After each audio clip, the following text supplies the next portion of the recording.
Welcome to Talking Maine. I'm Tom Saviello, the Bowtie Boy, and it's great to have you here. And I have my good friend Richard Corey. Richard, we can even shake hands. Okay. Now. We've both been shot, so that's why we don't have our masks on, and we're still 6 feet away. Yep. And I appreciate you coming back on again, because I was great. telling you at the beginning, Richard, you got going last time. I lost complete track of time. So we're going to have you come on, and we got a whole bunch more we're going to do together. But you want to start by reviewing kind of where we were as we ended up last week? Yeah, sure, Tom. It's great to be back here. And we finished off last month with the Walker Woolen Mill and stuff like that. And we're going to head upstream to go to the forge that was up there. So there was a forge activity on that side, south side of the river, for about 100 years. And so I think we'll have a picture up on that. Put the first one up. I think it's JP. I think he's trying to figure out the board again. But he did it right the first time. There we go. All right. Well, here's an overview of East Wilton, probably about circa 1910 or whatever. And we can kind of see in the lower extreme left, there's a long, narrow building there. Right. And in that region of East Wilton, there was a lot of forge activity for nearly 100 years. Really? And but this, and this view shows East Wilton when about 100 years after the first development. So is that left-hand side, that's kind of where McKean's used to live? That's correct. That's that long, narrow beam is and you building. come across the bridge, and it would be on those houses on the right-hand side as you're going out to Route 2. You sort of kind of see the railroad bed right there in the foreground stuff, and that is where right where it is now, where the trestle is and stuff like that. And then you see the big building on the right was the Walker Woolen Mill that we talked about last time, and that was right behind Shelley's hometown market, and that's the one that you see a bunch of the foundations there. So we know that for the first 100 years of Wilton, from 1800 to 1900, for East Wilton and stuff like that, there was a lot of activities there. I mean, we had we talked about a cotton mill. There was a shoe shop, a woolen mill, tannery, apple orchards all over Orchard Drive, a cannery down in where Bacchus Garage was and stuff like that. So a lot has happened in the last 100 years. But let's go to the next slide. There we'll show a kind of a map. This is a Wallings 1861 map of East Wilton, showing the different businesses and residential homes that are right in downtown. And as you can see over the water there, you can kind of see on the left of the bridge, excuse me, to the right of the bridge, kind of a big mill pond. And right up to the top of the mill pond, you can kind of see the Keys, however you pronounce it, as far as sickle factory. And in this region, there was actually, this building was actually built in 1851. Wow. And this is one of several forges that were in that area.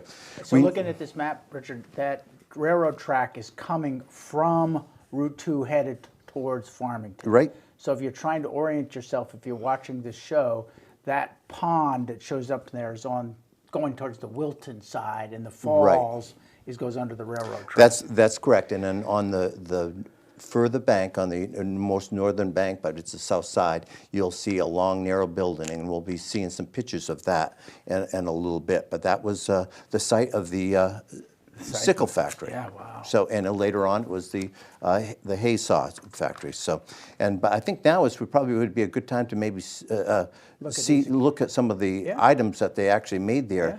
And so this is Calvin Klein's. He built this mill in 1851, like I had said. And let me just step back though again, as far as it was some of the earliest blacksmiths that were there in 1806. Wow. 1806 was a guy named Isaiah Butterfield. And he lived until he died of the cold fever in 1816. And what was amazing, that he left a ledger of all those years during his time, is a ledger of all the people that he did business with. So it's really neat from those years, so we can see what they traded with. Like sometimes as far as he would get a couple quart of firewood for doing service for Abraham Butterfield, or he would get some other items from some other, for kind of a bartering system. yeah. So it's really neat. So it was, over those years, I counted over 244 names of different kidding. names between those. Is that ledger at the Historical Society? Or I got it from a newspaper clipping, and I'm not sure quite where it is, but Okay. this is going through the old kind of Wilton Times, Yeah. or the Yeah, Chronicles and stuff like that. This is some of the information that we have. So I don't know where it is stored right now. Oh, that's cool. But that really tells us about a lot what was going on Yeah, in Wilton and East Wilton, and how they were coming in from surrounding areas to get the services. Right, right. So we know that there's other people there. His son took over his business after he died, Andrew Butterfield, and then it went up to Samuel Pease. He was another local blacksmith, forging, the making of tools from metal and stuff like that.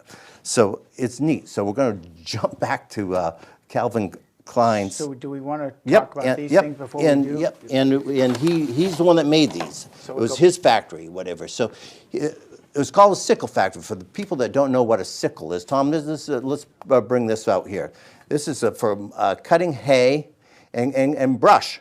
And this particular one that Tom has right there is a heavier duty blade. You can see this as opposed to, I'm going to get this one out here, as opposed to this one here.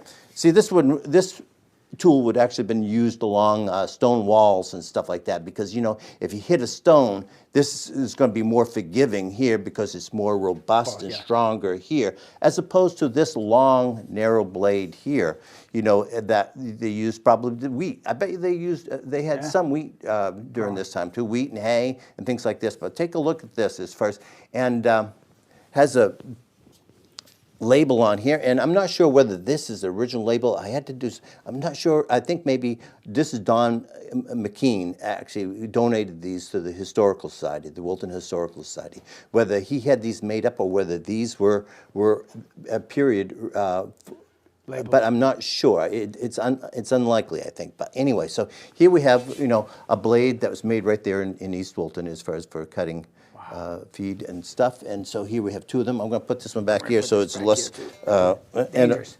And then we have a drawing blade, so to form out beams or whatever they were doing. So it is kind of neat. And a big thing too, as far as we were looking at too here, Tom, is the wooden components of these saws was actually made right locally as well. So it employed a lot of people. A lot of people was employed. Yeah, turning wood, yeah, cool. And these two were also made there. This is the old hay saw. Yeah, and we'll cover that one in a little bit. Okay, gotcha. All right. I'm jumping ahead. I'm excited. This is great. Okay, we're going to take now the next. Now we go to that picture, JP.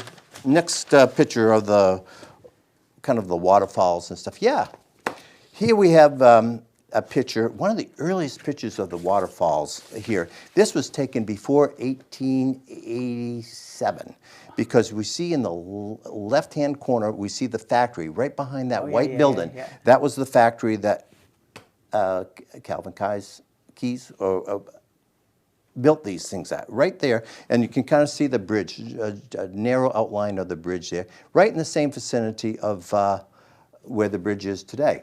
And of course, we've talked about Ken Richards' old house. It's that white one you're tucked in the corner, and the two buildings on the right are no longer there. But that white one behind there, you see just a little bit, is still there. Yeah. And this first small building was a shoe shop. Huh. So you got to think that this was taken about the same time that Bass was actually starting his operation there in Wilton. And at that time, same time, that Bass was probably only had about 12 employees and just basically had moved on Main Street, and it was actually starting to produce shoes right there. Same time period as this. So, but it was still probably a cobbler, a shoemaker right here in the East Wilton. And of course, we have the building behind that is the harness shop. And at the time, that was dammed. The dam is not there anymore, so that water was overflowing the dam. Right. Created the mill pond. We'll see some more pictures of that, but you can see the first dam right there. As far as there's one dam that we call the lower dam and the upper dam, and we can really see the lower dam right now, and that's where you see the falls right now when you go through East Wilton. Yep. Okay, we'll see the next one here. Next picture, JP. All right. All right, well, here's another overview of East Wilton, just a little bit later. And this was taken in 1877 and showing some of the activity during that time. And I'm going to take a look right off to the left. We're going to see, and I think the next picture, if we have the next picture now, we'll actually show construction. Okay, yeah, you see that, Tom? Yeah. You see that construction? Well, the factory burnt down. Oh. The factory burnt down in 1887. And basically, he didn't have any insurance. Holt didn't have any insurance. $30,000 loss. So in those days, that's a lot of money. That is a lot of money. So they went to the town meetings, stuff like that, and as far as they voted that they would give him have no taxes for 10 years if he were to rebuild there in East Wilton. No and kidding. Sure enough, within a year and a half, he was up and running again. And this is a neat picture of them showing, building this building. Wow. So they burned down, which I'm not surprised, Yeah. and then the town helped him rebuild it. That's interesting. With the tax rebate, yeah, tax rebate. And okay, we'll have the next one. This is the building itself. Huh? Yep. This is the building itself. As far as it was a big building. Tom, it measured 212 feet long and 34 feet wide. Wow. So it extended quite a distance from where the current bridge is back to where Don McKean used to live right there. I was trying to do a comparison. How big would this be in comparison to like the Bass factory? Now, I don't know how long that is, but this is a massive building and stuff, and later we'll see It's about 2/3 of a football field, if you think about it that way. Yep. It's 200 some odd feet, so a football field's 110 yards, which is 330 feet. Yep. So this would be about 2/3, so it would be running from the end zone to about the 20-yard line on the other side. Just about what Tom Brady can throw a touchdown pass. Yep. But it is amazing to see that. And notice the rooftop. It's a monitor-style roof. And basically, I'm thinking that was for letting in light and also letting heat out. Yes. So I believe. Yeah. And that measured 90 feet on top of that. So you can imagine as far as the heat during the summertime with the forging activity and stuff like that. So that was probably a very unique design. Imagine building it because you don't have the lifts and the scaffolding that you have today. I mean, Look at the quality of that building, Tom. All clapboarded and windows, and it's just a great building. And you know what? This is probably a picture from a glass plate that Don McKean made into a slide, and he had a slideshow to the Historical Society probably 30, 40 years ago, and I came across these slides and I was able to duplicate this, and this is really, I don't know of any other pictures of this one. Great. So, and the next picture here we have a view of the upper and lower dam here. This is really good, and you can see right off the left is the factory there, and it took the water from the upper dam there, and you can see the lower dam, and that's. And again, on the left-hand side is to give people perspective. Is the left-hand side is the track coming into East Wilton. Cemetery Road, I believe. Cemetery Road, yes. Yep. That's track coming in, and so that Route 2 now would be located on the left-hand side of this picture, correct? Yes. That is correct. And Don's house is still there. Back, and I can see the upper dam, which I didn't know had. Yeah, the upper dam is right there, and you can see Ken Rich's White House there, and we see that, and right across from the White House, Ken's place would be where the post office currently is. That would be the intersection of Temple and Main Street. Wow. But this is, the upper dam flooded all the way back to Bacchus Garage, where so you can kind of see that flood pool that goes back there. And you see that little dot right up at the end of the head pond? Yep. That's Dreamin' Farm. Oh, no kidding. That's Dreamin' Farm up there. Yeah. And then in the background is basically up where the old McLaughlin farm and stuff, which was... And the Blueberry Farm are all up in that area. And that would be what Moses Adams' old farm up in that area. Wow. So the Dreamin' Farm has been around a long time then. Yep. Wow. Yep. Yeah, that is. Actually, probably the McLaughlin farm has actually been around longer. Really? Yeah. Yep. Wow. This must be a picture of the upper dam, yes? Upper dam, yeah. We got a picture of the upper dam, and on the left we have the sickle factory, and the building actually had like 6 or 7 different rooms. They had a grinding room, they had a polishing room, a painting room, and a packing room, and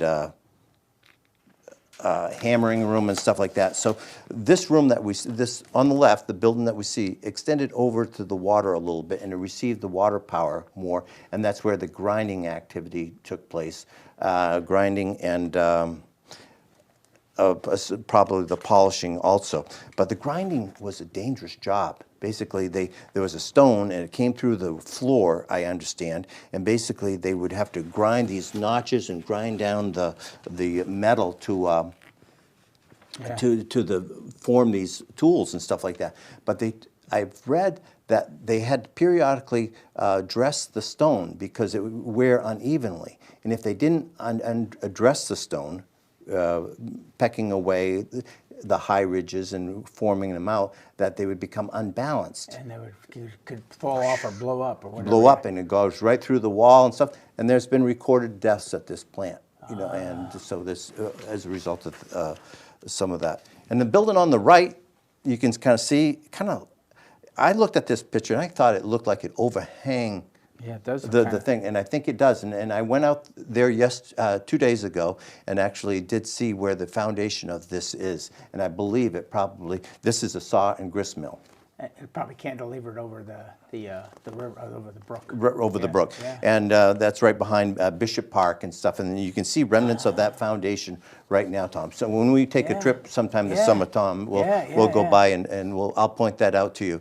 But that building, I understand, was probably burnt down in 1900 and 1910 or something like that. It must have come into Bishop Park then. Exactly. So that was in that general area. Yeah, we have other pictures. I'm not sure today, but we have had some in the past that we could do. Orientation would be a little bit better. Yep, they're doing good. Yep, and our next picture here, we have kind of we're probably right. Shelley's Hometown Market would be right off to the left. You see where that pole is, and we're looking towards Wilton. We're right on the railroad track right now, and you can kind of see in the distance there the height of the Holt sickle factory there, and hay saw factory, and you can kind of see the top of the monitor roof there. Mm-hmm. So it's and the buildings on the right-hand side are not there anymore. Exactly. Yep. And then, okay, we'll take a look at the next picture here. This is the crew. This is the crew. Now, they said that probably about, between 20 and 40 people were employed here during the different seasons and stuff. I think they actually worked year-round, but in the summertime, they would actually start earlier so that the workers could actually get out after their quota was made, to actually go home and start, doing some of their own chores, yes, right. doing their own haying and stuff like that. Like, I think we've mentioned on the last show, too, that the quota was 20 dozen a day. They would have to handle 20 dozen a day, and they sold roughly for about $18 a dozen. Oh, $18 a dozen. Yeah, that's what I have. Well, that'd be about right. And then When I looked at this picture that you sent me last night, I think it's interesting. There are no women in this picture. And some of the shoe shop pictures and other things, there are a lot of women that are in there, but there are none here. Yeah, that's true. It was probably really a lot of hard work there. But a thing about industries back then too, as far as they would have to come in from various areas, and it may not be as easy to just come to work every morning. Right. There were a lot of boarding homes. Right. There were a lot of boarding homes, and this is one thing that these guys actually. Holt had a boarding home that was right on that street. It was a 2-story, 8-room boarding home, and it was called Bates House, of all things. And that was burnt down several years ago, but that was right there on that plot. And that makes sense because there wasn't, you were riding a horse back and forth. 10 miles is all you could do in a day.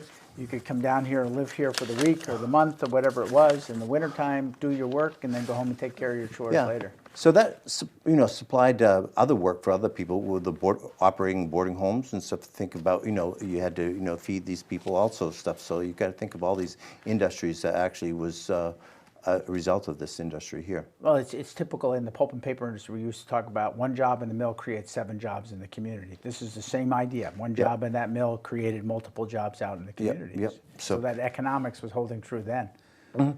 And about the metal and stuff like that, I kind of the raw material that they use for the making these tools was basically, I have a source that says that they came from England. No kidding. From England, and they came. The size was 2.5 by 3 inches in width and about a ½ inch thick, and they came into 8 to 12 feet length. Wow. And I just got this information just the other day. I was looking on the museum wall in Wilton. It's for the Wilton Historical Society, and there was one of these hay saws. This is the hay saw, and we had a display there, and Don McKean had given us a hay saw just like this, and he had a little bracket, and that's what he had on it. He said a little bracket that used to hold the metal that actually was tied the metal together. That came from England. Wow. But let me just see here. And then Hiram Holt did not invent this. I think we have the next picture. The hay saw, the advertisement. The lightning hay saw, a hay knife. Yeah. I believe that he bought the rights to this, the pattern from Weymouth from Dresden. So he bought the pattern and basically produced the hay knives here for probably 20, 30 years, I think, under various different ownership. The best knife. Huh. Interesting. Superior to any other knife in use. Pretty cool. And apparently there was a lot of advertisements nationwide, and you can kind of see here, was rewarded the first premium at the International Exhibit in Philadelphia in 1876 and accepted by the judges as superior to any other knives in use. Wow. So what was the demise? Yeah, what was the demise?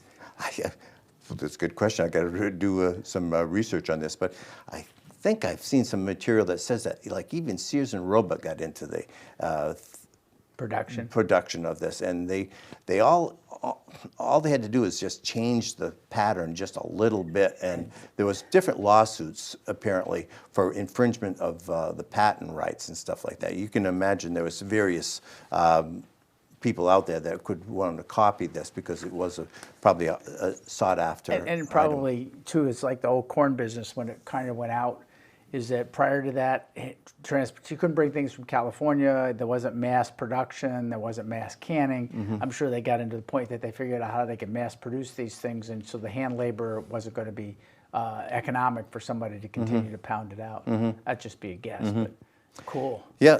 So when I was describing the raw metal, you got to think as far as the that came in that long, narrow, thin thing.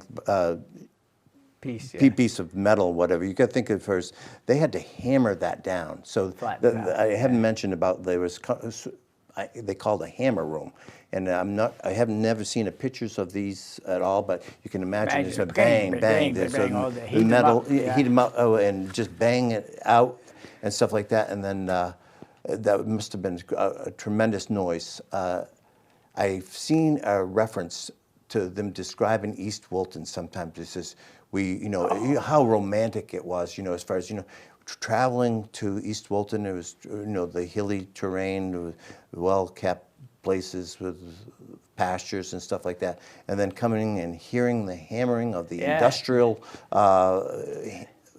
mill in East Wilton as far as pounding away. So you can imagine, you probably would not want to be a neighbor there. No, not during the daytime, that's for sure. So. That is for sure. So so we've been talking about the hay knife here. Go to the next picture here. I think it actually shows an advertisement of them working, or a cartoon of them actually going out to saw a hay bale. No, next one, JP. We'll get there. There, nope, go forward. You're going backwards. So with the hay knife here, as far as you got to think, we've mentioned the various shops that would have to handle this. You know, the raw material coming in, and they would hammer that down, and then they would have the forge, the heating of it, and you're forming it, and then the grinding room making the teeth on this thing. And then basically they would go to another department and basically put on these different angles and the wood. And we know that the wood was actually made across the street. And basically there was a stamp that they would actually make. And if anybody has one at home, the maker's mark is right on the handle right in here. And often it gets really worn. You can barely faintly see it. It says East Wilton, Hiram Holt, and 1871 there, and that was because I believe that was the pattern. That they're up on the hay bale. Yeah, that picture. Like this. Yeah, that picture kind of showed you. Show up, but it goes there cutting the hay bale like that as they go through it. And the thing I used last time we were talking about it, we were saying how compacted. Well, it was all loose hay. Yeah. So I used the analogy of how you rake your lawn and it's all wet and stuff, how they're just layered and they would just come back hard. So it would be the same way with the hay there. So that's fascinating. So we think probably the demise was probably a change in the pattern and probably less use of the product. Yeah, it's interesting because it's as you have an industry like that was so important to the town. For such a period of time, because I think what you said, when did they start? They did about 1861. The hay saws here, and these were 1851 on the sickle factories. And they closed about what, turn of the century? Turn of the century, 1904. They moved to a bigger place. So one thing I want to do as far as why did the plants in East Wilton, the woolen mill and the forge, the making of stone tools, leave? I believe probably the woolen mill, the Walker woolen mill that we talked about last time we were on the show, probably the Wilton Woolen Company in Wilton probably took over that business. I think there was some economic hardships right after World War I. Yep. And basically things would consolidate, sort of like how the shoe industry and stuff like that was now. And as far as we do know that the metal forging activities of East Wilton kind of moved to other facilities in North Wayne and larger, probably larger. Yeah, I've been to the North, where the North Wayne one used to be, in the little bit of valley. But you're right, it was a bigger, better, probably more efficient, more modern, whatever, according to those times, and they probably could do better. And this probably needed to make some major investments into bringing their mill up to speed. And they said, nah, we're better off going someplace else. Oh, I would think so. Yep. So I think, Tom, as far as what we'll do is I think we probably covered East Wilton pretty well as far as some of the things, and probably the next time we're on the show, probably we'll move up to the Upper Village. Do you know when the dams came out on East Wilton? Ooh, the upper dam probably washed out. It was a stone dam. Oh, okay. So there was no activity there, so there was no repair. Right. And the woolen mill. The lower dam was functioned by the lower dam, and that went out of business in the 20s and burnt in 1931. That's interesting. Yeah. So there's the picture of the upper dam. Yeah. So that probably you're right, because now the factory's gone. They don't need the water. The grist mill's probably gone at this point, and it just kind of fell apart. And then and I'm going to do a little bit more research. I almost believe that this could be the first dam that was actually made there. I always was thinking it was the low where the falls is now, but I almost think that's got to be the first dam up in that area. When we go out this summer, we'll have to poke around back there. Yeah. It's really interesting, Tom, up through there and stuff. So it was. Wow, this is cool. Yep. So I said, we'll do Wilton next time. Start up the road. Upper Village, and we'll learn about the different water powers up there. Super. Richard, this is great. This All right. Fantastic. Okay. Again, the show flew by. Guys, Okay. I want to thank Richard for coming on, and we're going to go up the road a little ways and start to get into the community of Wilton. If you know Wilton at all and you drive through, this is going to take you right by the Sweden House. It's going to be on the right-hand side. The road is there. Shelley's Market's there. You can kind of get a perspective of the area that we're talking about. And hopefully, if all things go well this summer, the Historical Society may offer a walking tour of downtown Wilton and perhaps maybe East That would Wilton. be But cool. I thought we'd start with yeah. Wilton first up there. But, Yeah, that'd be great. Well, thank you, Richard. That's Okay. great. All right, so thanks for tuning in. We'll continue our hike down East Wilton and into Wilton the next time we get together. We'll see you. Thanks for tuning in.